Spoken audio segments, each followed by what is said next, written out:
Hello, everyone, and welcome to Virtual Heart Week. My name is Stacy Bowe, and I am the Training Program Manager for the Smithsonian Cultural Rescue Initiative. And I will be today's host for today's session. HEART stands for Heritage Emergency and Response Training, which is a program developed through the partnership of the Smithsonian Cultural Rescue Initiative and the Heritage Emergency National Task Force. Normally, we host HEART at the Smithsonian Institution in person in Washington, D.C., but due to the ongoing COVID-19 pandemic, we have decided to switch gears and have developed a week of informative online programming dedicated to increasing understanding of emergencies and disasters that affect cultural institutions and historic sites. Though we are unable to train in person, we are so glad to continue fulfilling the mission of HEART through this program and provide an opportunity for all in the cultural, academic, and emergency management fields to better understand each other and the intersections within each of our fields. Again, I'll be today's host, which features Dr. Pakhee Kumar, lecturer in Sustainable Heritage and Data Analysis at University College London. The title of her presentation is called Social Media and Disasters Affecting Cultural Heritage. Dr. Kumar is a conservation architect with broad experience in heritage conservation and management. Her research focuses on the use of social media and crowdsourcing during disasters affecting cultural heritage. She teaches the MSc Sustainable Heritage and MSc Data Science for Cultural Heritage at UCL. She teaches modules about sustainable heritage, heritage science, data management, and digital technologies for the historic built environment. She is also the Deputy Program Director of the MSc in Sustainable Heritage. And without further ado, I'd like to turn it over to Dr. Kumar. Thank you, Stacy, for the kind introduction. Let me quickly share my screen. So thank you again, Stacy, for your kind introduction, and thank you everyone for joining me today. The title of my presentation is Social Media and Disasters Affecting Cultural Heritage. I will be presenting the research that I did during my PhD, but I will also briefly mention the works of one of my students in UCL. So many thanks to them, and also many thanks to my co-authors who collaborated with me for the works that I will be presenting today. So just to give you an overview of this presentation, I will begin the presentation with a short introduction to the topic and tell you how I got inspired to do this research. We'll then look at how do people respond on social media. We'll explore the case of 2015 Nepal earthquake using data from Twitter text and also images. I will then compare Twitter text and images to understand the best use of Twitter data. Then, sorry about that.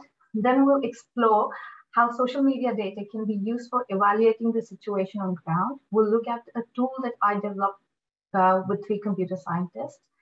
And then I will wrap up with some recommendations for the heritage organizations. So let's begin. So on 25th April 2015, when the news of Nepal earthquake broke, I started following the trending hashtags on Twitter to get the news instantly. I wanted to understand, what happened in Nepal and what was the damage, what heritage sites were damaged actually. As a conservation architect, having worked extensively in the region, my interest was also to understand heritage sites damaged by the earthquake and not only understand the human casualty at that point. And I started seeing lots of tweets, which were posted. I saw people were posting information on damaged heritage sites, which you can see here in the black box, using images also to show what has really happened.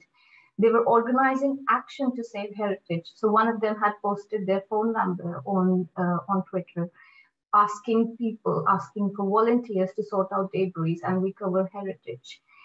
And then there were also people who posted sentiments on Twitter. Some of them also said, why do we save heritage when so many people's life is at risk? Now, I want to pause here for a moment and I want to reflect on the choice of social media. At that point of time, I had not started my PhD. I was not exactly an expert researcher who knew about social media. But I chose Twitter because it's an information network. I knew that people update Twitter almost instantaneously. So, in a way, it is similar to live news where reporters are actually citizens and not only mainstream media. If I wanted to know whether my friends are safe in Nepal, I would use Facebook. I'd also use Facebook if there were any reliable pages that could give me an update on the situation. If I need to know more about Nepal earthquake now, I would rather go to Wikipedia and not Twitter because now Wikipedia will definitely have more information as a lot of time has passed after the earthquake. So for any heritage organization or for any person as such, it's important to understand the social media landscape, and it's also important to understand what the platforms can offer during disasters so that we can easily use the platforms very efficiently when we are in a position to use it. All right. So the following day, the day after Nepal earthquake, I also started. I was still looking at Twitter, what was happening, and when I went on Twitter, I understood that there were some heritage organizations and professionals who were using Twitter to seek information on damaged heritage. So you can see some tweets here, which I have, modified slightly so that you cannot see, and also not sharing the screenshots, so you don't know who are which organizations or which people.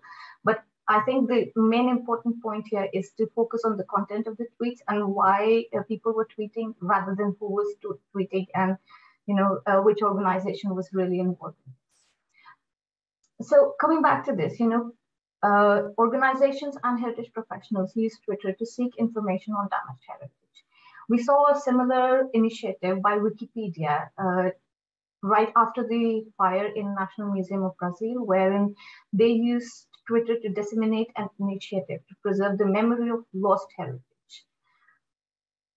There are several tools and applications which are available in the context of Web 2.0, but the research and application of such technologies in context of cultural heritage is rather limited.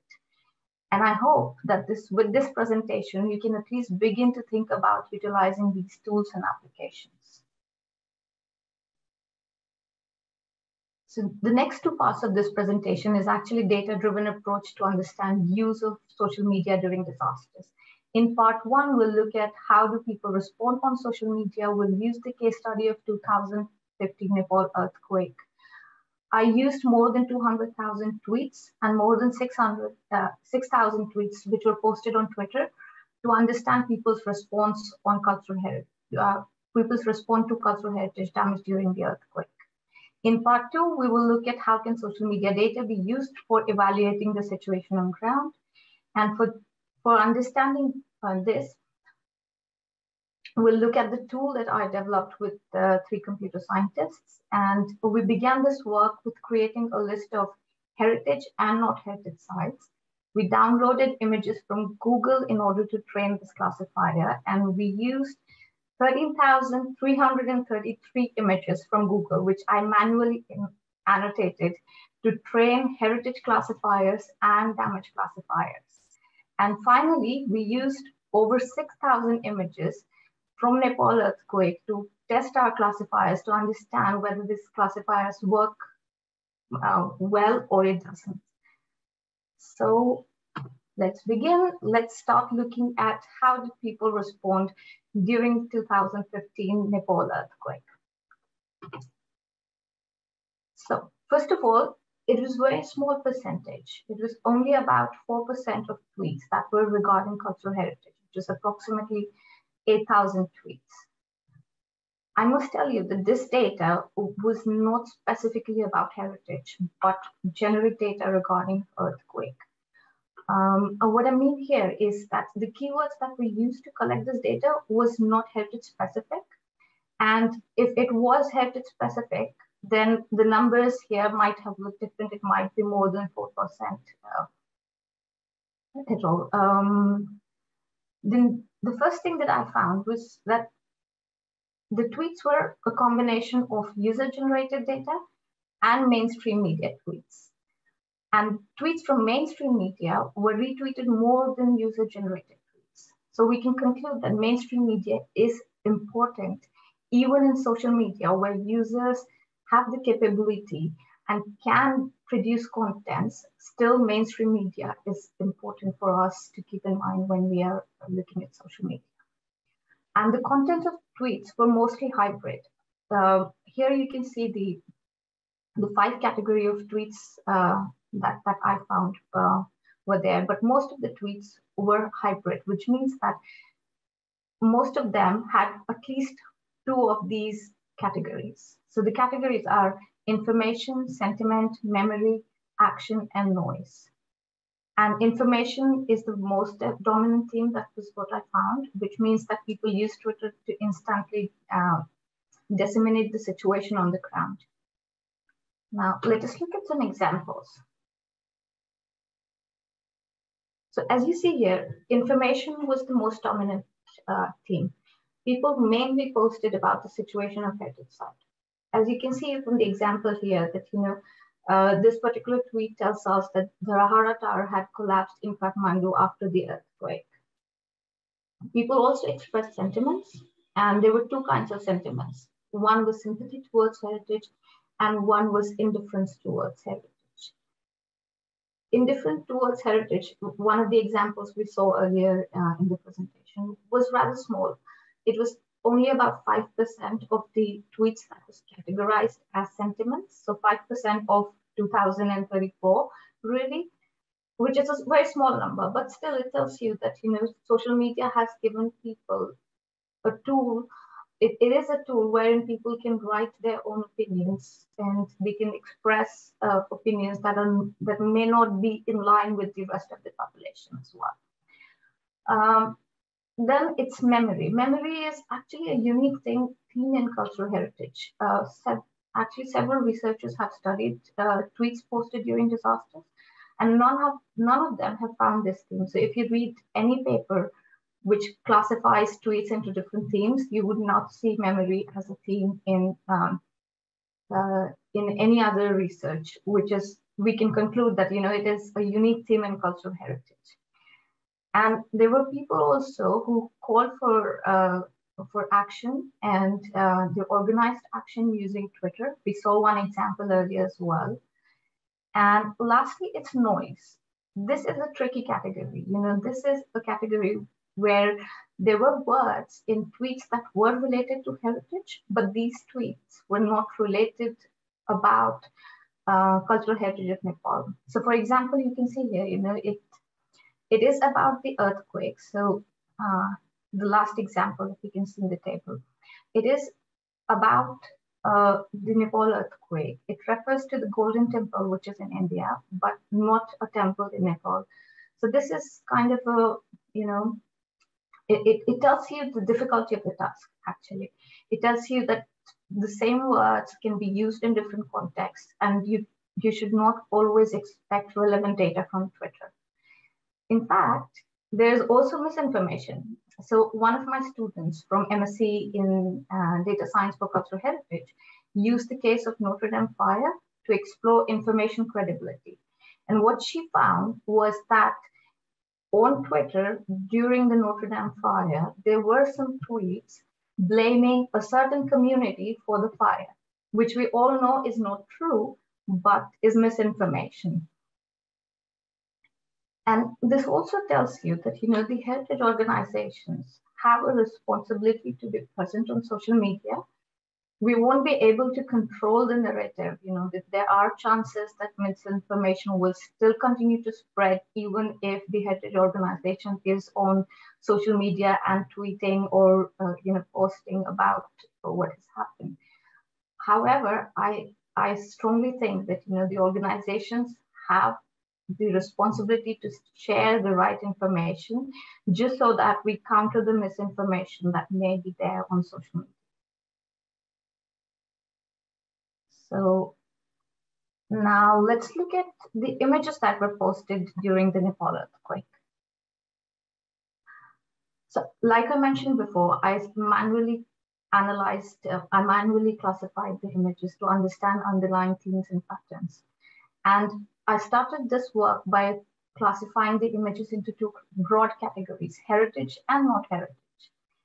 And most of the images were actually not heritage, as you can see here. And I had to create two new categories, maybe heritage, and also removed, just because of the quality of images. So on social media, the kind of images that are posted are not always of good quality. There are sometimes images that you really cannot see anything, you cannot understand what it is.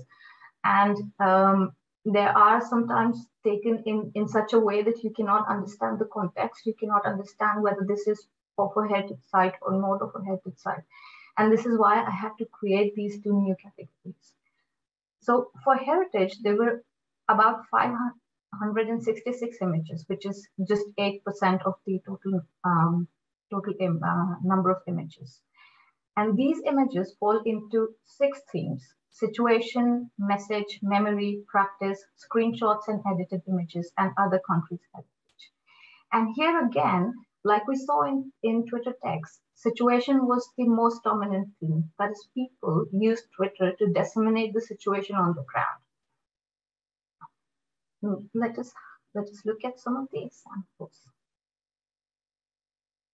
So you can see here in situation, people wanted to show the state of cultural heritage right after the earthquake, which is again the most dominant. Most of the images that were posted on Twitter were of situation.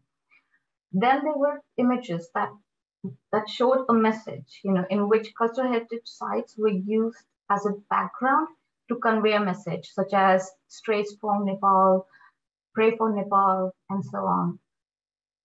Then again, memory is a very interesting theme that you can see here in the pictures. In this, you can see that people were posting personal memories. They also posted memories of 1934 earthquake. So these images were also tweeted during the earthquakes. They were remembering the last earthquake, which also damaged the Darbar Square and Rahara Tower and other heritage sites of Nepal. Then the last category, which I would like to show you, is practices. These images show how people use cultural heritage sites after they were damaged. So you can see people praying in heritage sites even after they are damaged. It doesn't matter if the heritage sites were damaged, it's still used for praying. And you can also see people using heritage sites to take a selfie. So now, now we have understood, what kind of tweets are posted, what kind of images are posted on Twitter. Now, let's look at the comparison and see, how we can understand and how we can use this data really to understand what has happened on site. So I compared the themes that were evident in tweets and images. The only two themes that were common in tweets and images was memory and situation. So what we can understand from this is that Twitter is mainly used for disseminating the situation on the ground, and it is also used for sharing a memory. And this is common between the tweets and tweet text and images as well. And now I think the next question is to understand, how we can use this data, and is it better to use Twitter text or whether to use Twitter images when we want to understand the extent of damage that has happened on site. And the first thing to keep in mind is most tweets were hybrid. That is, they followed at least one of the themes that I discussed. And there are typos in tweets. There are sometimes regional names, and all of this makes tweets very complicated to analyze. And on the other hand, images generally convey one meaning, and they're also very useful in understanding the extent of damage to a site, which means that, images definitely they offer a better avenue for assessment of the situation on the ground rather than texts, because for text, typos, regional names, hybrid, tweets, which means that a lot of information packed together, it makes it very complex to analyze, and especially in a short period of time.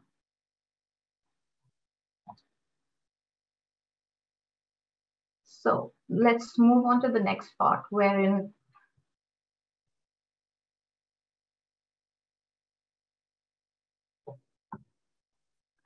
I would explain, how we can use it efficiently to analyze what has happened on site.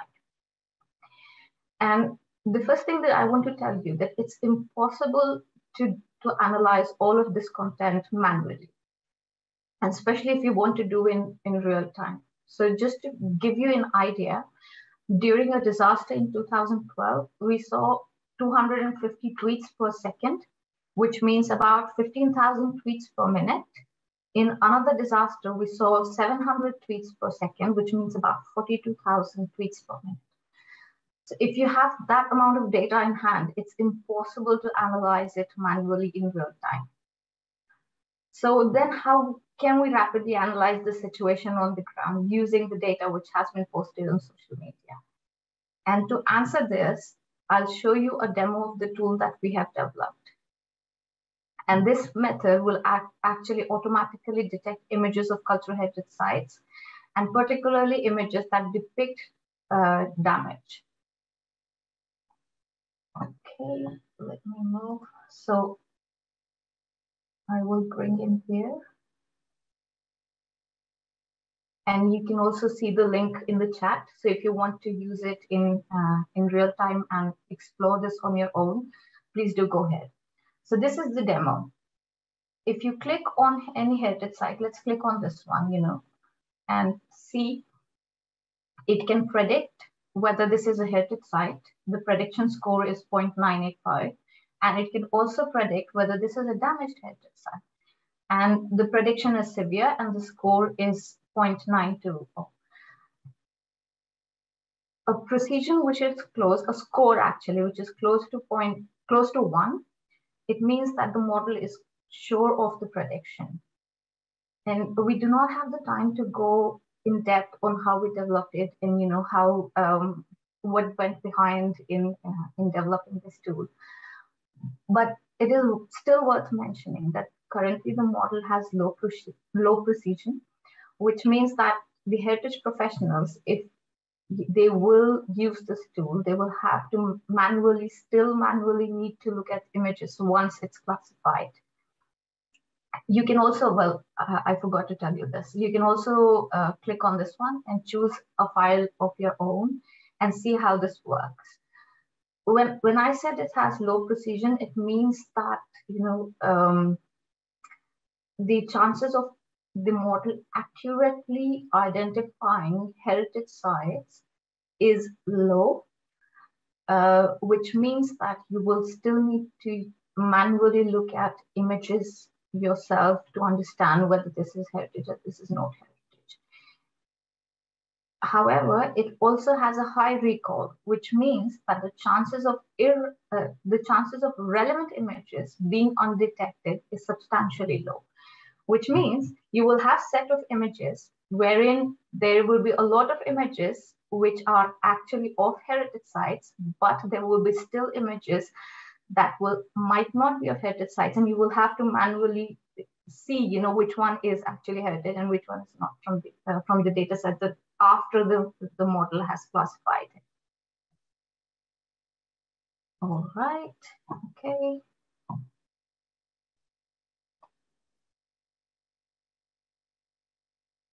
So just to give you an example, this is an example of images that is of heritage. The ones that you see in green box is the one that is accurately classified. The ones that you see in red box is actually inaccurately classified. And you can see here, this is something the model has identified as heritage. Clearly, it's not heritage. This model has classified as not heritage is not heritage, but this one is actually of heritage sites, but the model has identified it as not heritage. When we started looking at these images, we were able to identify some patterns wherein, which images are actually difficult to be identified by the model. And we found that images that are altered or edited were the most difficult images to be identified, and also images in which heritage was not the main subject really. For instance, in this one, you can see, the men in the image, and also in this one, which is, the foreground of the image is something else. These are the kind of images which are more difficult for the model to predict as heritage at the moment. All right. So in comparison, the damage model performed really well. So we have high precision and high recall for this model, which means that the classifier can accurately identify damaged sites, but it can also give an overall picture of damaged sites.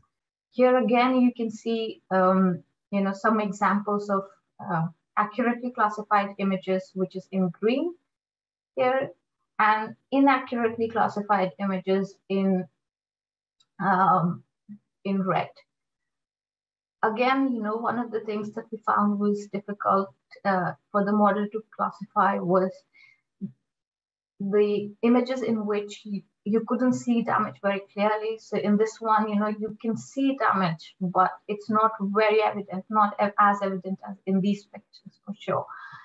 This is a picture of a screen, which is again, difficult for the model to identify. In this, you can see one object here, which is damaged.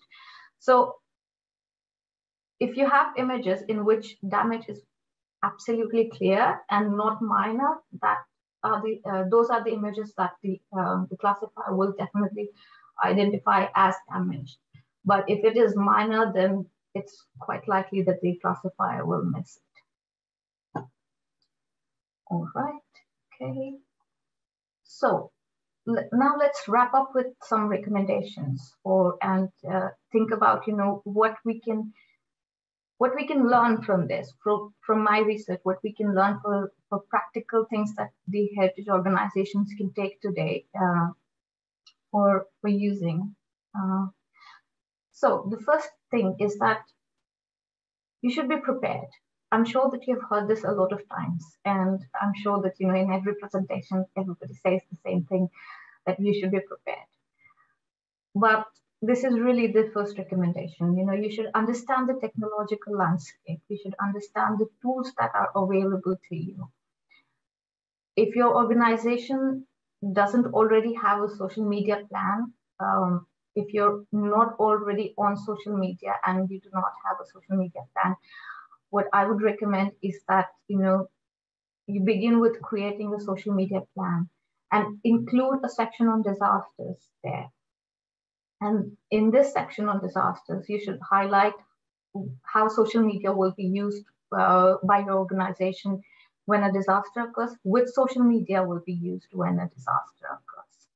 And also, what responsibilities will the staff have? Who will carry on which role? Who will be responsible for posting on social media? Who will be responsible for Q&A on social media if a disaster occurs? And so on. And this should be planned in between disasters. We know that action during disasters can be time sensitive. We know that, when a disaster occurs, we cannot go on and allocate responsibilities. We would need a quick action then. So if you plan now between disasters, you will be in a better position to respond when disaster really occurs. The next recommendation is you should try building a community of heritage enthusiasts.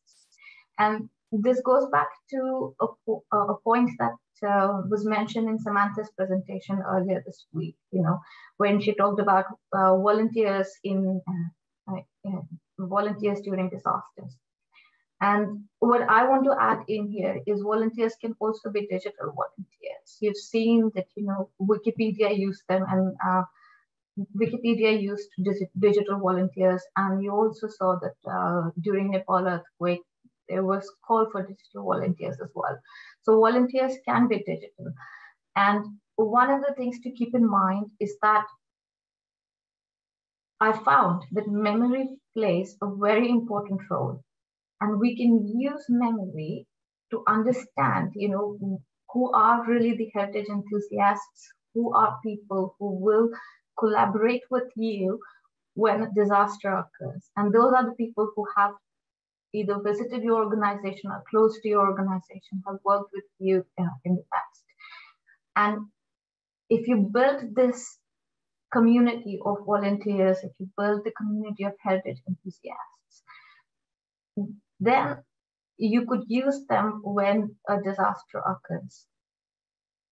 The third recommendation is actually, it's very simple. It's knowing that social media can aid experts.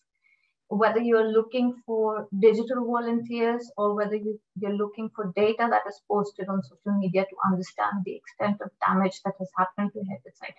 And this is particularly useful for remote heritage sites, actually. So you should know that, that social media can really aid experts, and it can minimize the amount of work that you will have to do, at least in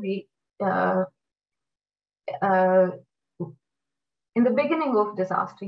When you want to get an overall picture, you can use data from social media for sure. The last thing that I want to say is that you should also know that social media poses a lot of challenges. The first thing is that there is a huge amount of data that gets posted on social media. We've seen, the amount of social media data that gets posted during disasters. The second thing is that finding information might not be as easy during a disaster. When you're looking for quick damage assessment, or even collecting to volunteers on social media is again not very easy. You have to continuously work for it. You have to keep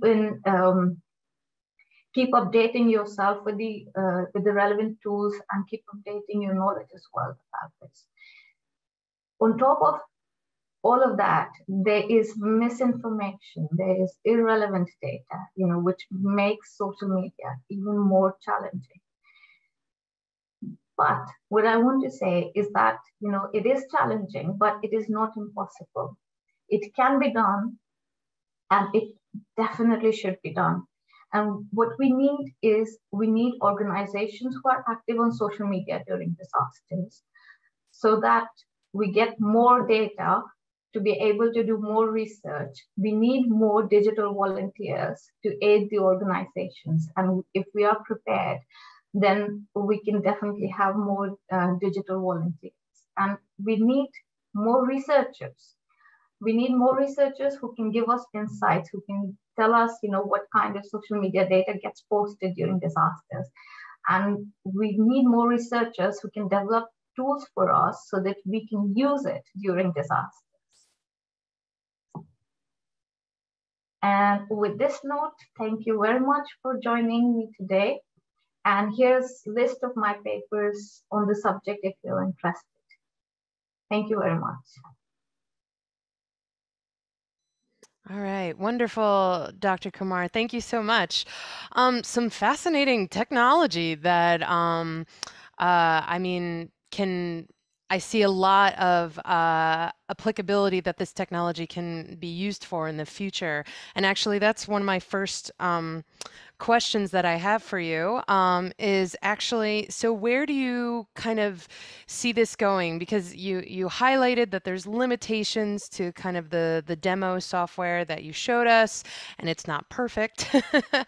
But I guess I'm curious, if you could maybe offer some thoughts on where you see this kind of technology moving. Do you see it getting better? Do you see it getting incorporated into larger kind of response organizations? I'm curious what you think's coming. See, Hmm. yes, there are limitations. I think uh, I think that one of the limitations why the precision was so low it was limited amount of data that we used. Hmm. I was the only one who was training the image, who was labeling these images so that the model could be trained. Hmm. If we have more people who are able to label this data, we'll have bigger data sets. We can retrain the model. We can retrain the model, and it can only get better and better with time, for sure. Hmm.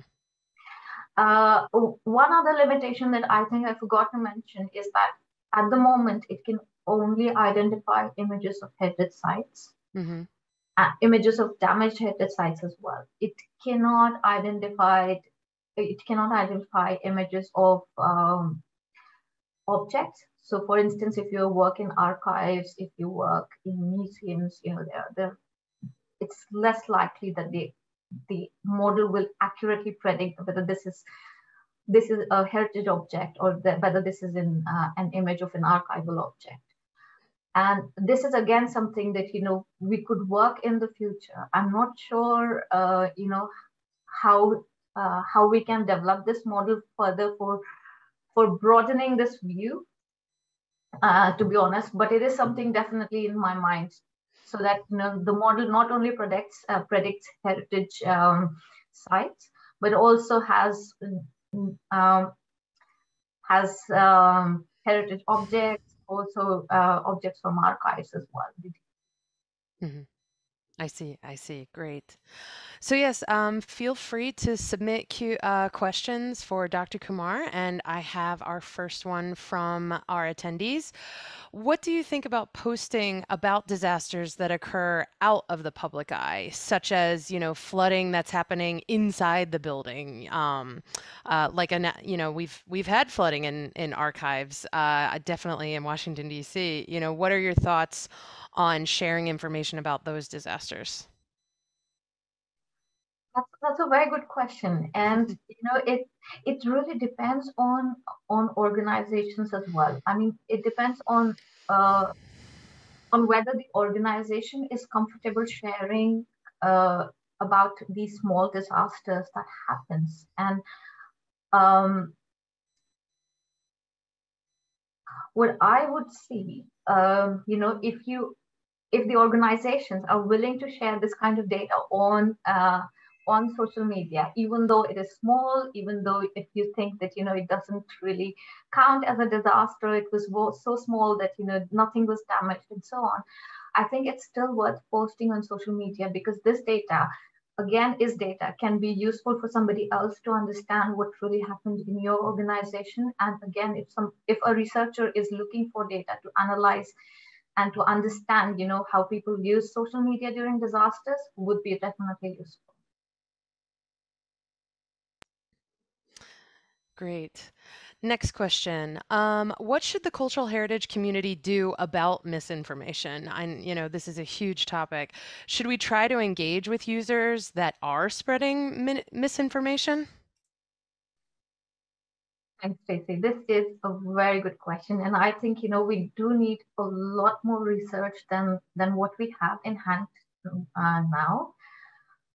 uh, there are chances that you will actually not be able to see the misinformation that goes on in social media. It's because of the way social media works. Social media is like bubbles, and we all are in different bubbles in social media. And what happens is that if people who are spreading misinformation are in your bubble, there is a chance that you will get to see that misinformation. But if you're not in the same bubble, and there's highly likely that you're not, the kind of bubble that you will be in is usually, people who have similar interests, people who are working in similar professions. So that's your bubble, and you will most likely not see misinformation um, on your social media. I think the only thing that we can do as heritage professionals is that we can be a part of the narrative. From whatever I've seen until now, is that heritage organizations tend to be absent on social media during disasters. So they are not the people who drive the narrative of disaster. It's people who are on ground, people who are living close by or are actually witnessing this, or people who are genuinely engaged with heritage.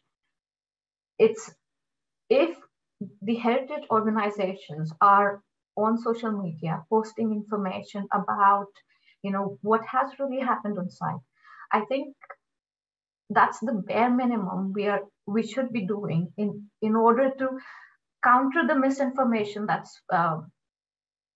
might be spreading on social media. It makes sense. Now that makes total sense.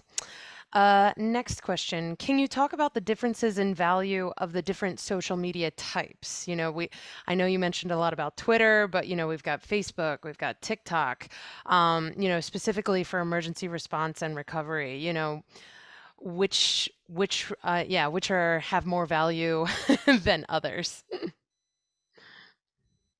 Uh, I wouldn't say that one social media might have more value than the others during disaster. It depends on the purpose that the organization might be using it for. So you've already seen Twitter. Twitter is like the information network. It's for instantaneous information sharing. You wouldn't use it as a repository. In case of the fire in Brazil, what they did was they used Wikipedia as a repository. So you can actually go to Wikipedia and see images that are posted by users about their visits, about they've also posted images of the heritage objects in Wikipedia. So that Wikipedia can act as a repository. Facebook, again, is something, people tend to use it as personal social network. And there are pages that people usually follow, but during disaster, it's mainly used for telling your friends that you are safe. So again, something very personal. Not too much or I haven't seen too much, happening on Facebook during disasters. Um, what else? What else can I think of? Instagram, maybe. Instagram is again, is mainly used for sharing images and not so much text. So I think, in terms of using, if I had to pick one, if I really had to pick one, I would say use Twitter. You can use Twitter to disseminate anything. You can use Twitter to tell us about what has happened in your organization, the extent of damage that has happened. You can use Twitter to call for volunteers. You can ask all your people who are connected with you to come and help you during a disaster. You can of course use it to call for action. You can use it has a lot of potential, and also because it's so open. Facebook is open, but unless you're on a page and people are following you during disasters, the chances of people discovering your information on Facebook becomes slightly less. But because the architecture of Twitter is such that it's so open, anybody who follows the hashtag, and always use the trending hashtag, by the way. If you are using Twitter during disaster, make sure that you use the trending hashtag so that you can get people's attention. So if anybody clicks on that hashtag, they will be able to see what you have done, and because it's open, there's no restriction on it.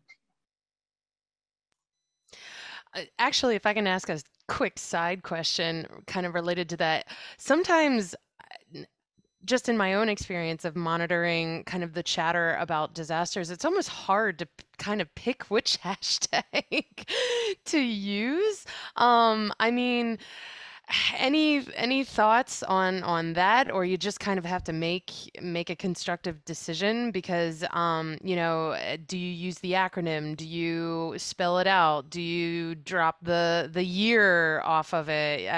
I'm just curious. I mean, again, it could be very situation specific, but I'm just curious, any additional thoughts on hashtags? Stacey, that's a very good question. And I think, it's something we do not understand. We use hashtags Hmm. so often, but we do not understand hashtags. Hmm. There are a lot of researchers who have researched, which hashtags are the better ones and Hmm. what makes hashtags really trending. Hmm. And one of the things that has been mentioned in research is if hashtag is short, Hmm. it catches attention. It's easier for anybody to actually tweet, use that hashtag. And what else? Not awfully long.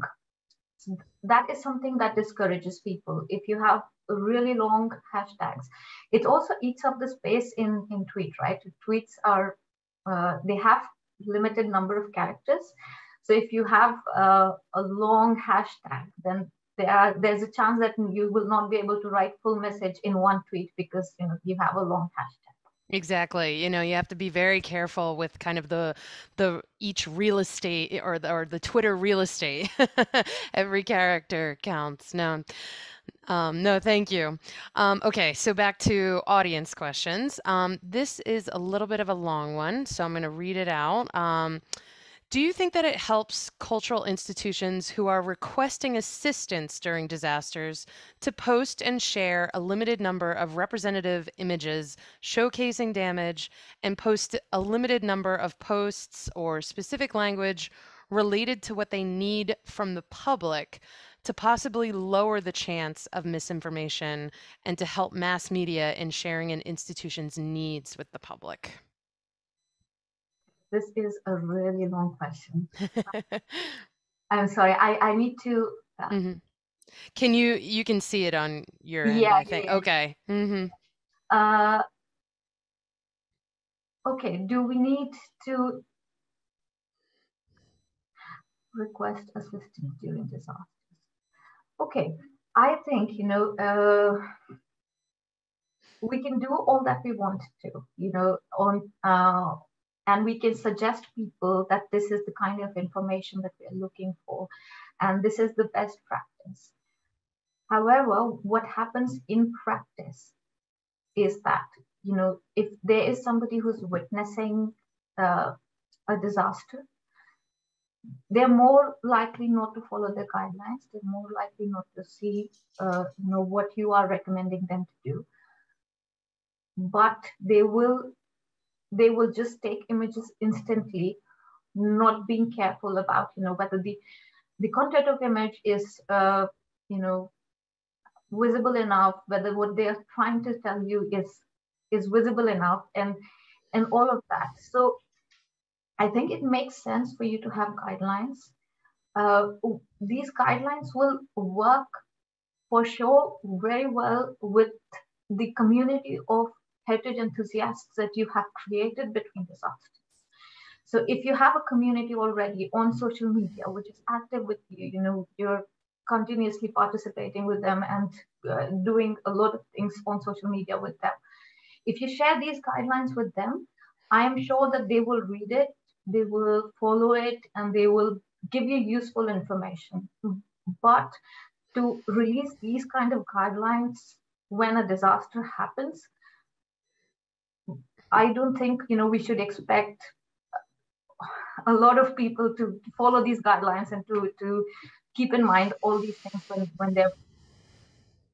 So again, just like so many of the other things that we teach and possibly preach in our heart training is that this is again one of those things you need to be doing before the disaster. Like the cliche, you shouldn't be exchanging business cards, after a disaster. You also shouldn't be figuring out your social media guidelines after a disaster as well. Like this is great great preparedness activities, putting those guidelines together and making sure that everybody's on the same page. Okay. I know that's more work to do, but I think you're right that it'll be worth it. There is one other part of this, which is about mass media. Mm, And I think, for now, we do not have any best practices or ever any practices where you could see, the combination of social media and mass media together for a disaster affecting cultural heritage. I think it would be useful to see, how we could relate social media with mass media and mm, create a narrative that actually builds together. So we do not have something, completely different for mass media and something completely different for social media, but something in common that could actually feed in. hmm Nope, that makes sense. hmm All right, just double checking. Hopefully, I haven't missed anybody. Okay, quiet for now. We still have at least time for one or two more questions. Um, I actually, if I can ask one of mine, if we don't have any from the audience, I was really fascinated by your categorization system at the very beginning of your presentation, where you had you had your five categories, and then there was misinformation, and you kind of just toss that aside. I mean, I'm curious, how was it hard to define each of those categories, and also not only define, but like but also like the factors of what to look for in order for you to categorize every tweet that you were analyzing? I would love to know more about the process of that. It was very complicated. I went back and forth about, what is the appropriate category one? What should I call them? I went back and forth between information and situation, whether, what is the most appropriate word here. And I was also a little bit confused about memory because, this is a new category that emerged in my research, which nobody else has actually talked about, especially because, this is cultural heritage. You expect people to post memories about heritage, but at the same time, when no other researcher had actually said explicitly in their research that memory is a category that is evident in tweets during disasters, Mhm, it was difficult for me to have categories, strong categories, which are independent and, mhm, okay, this belongs here and that belongs here.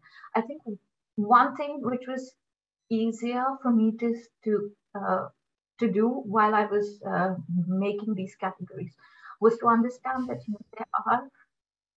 there are more than one category which is present in a tweet. So even an emoji can count as a category. So if the entire tweet was about information, the Tirahara Tower has collapsed, so many people have died in the collapse, and then there was a sad emoji, then there's a sentiment there. mhm, So it required a lot of back and forth and a lot of careful thinking, whether, to think about, um, to classify emoji as sentiment, mhm, whether to classify one word as also a category, which was also there in the tweets that I saw. So, you know, I think this is what I would say is this is just the beginning of work. When my students worked on Notre Dame, it was the categories that I showed you today were similar. But at the same time, I wasn't expecting misinformation. When my students started working on information credibility, I almost thought that they might not have anything at all. and but there was a small percentage. There's only about 5% of the tweets that they had looked at, but mhm. there was. So we also need to keep in mind that this is just the beginning and this is only one case study. We might find something completely different in other case studies if we start researching them. Mhm. No, I agree. There's plenty of research to be done. And, social media is definitely not going anywhere. And the power that it has, both good and bad, in these situations, they're rife with research. No, I look forward to hearing more about what you and your students continue to kind of uncover and connect in the future. So thank you very much. So yes, we've reached the end of our hour. So I am now queued to give our outgoing remarks. So thank you again so much, Dr. Kumar, for supporting the program and sharing your research today. Really appreciate it. And again, like I said, I look forward to hearing more about your research in the future. All Yeah. right, so wonderful session. We do plan on putting the recording of this webinar, as well as the sessions from the entire Virtual Heart Week onto the Smithsonian Cultural Rescue Initiative's YouTube channel.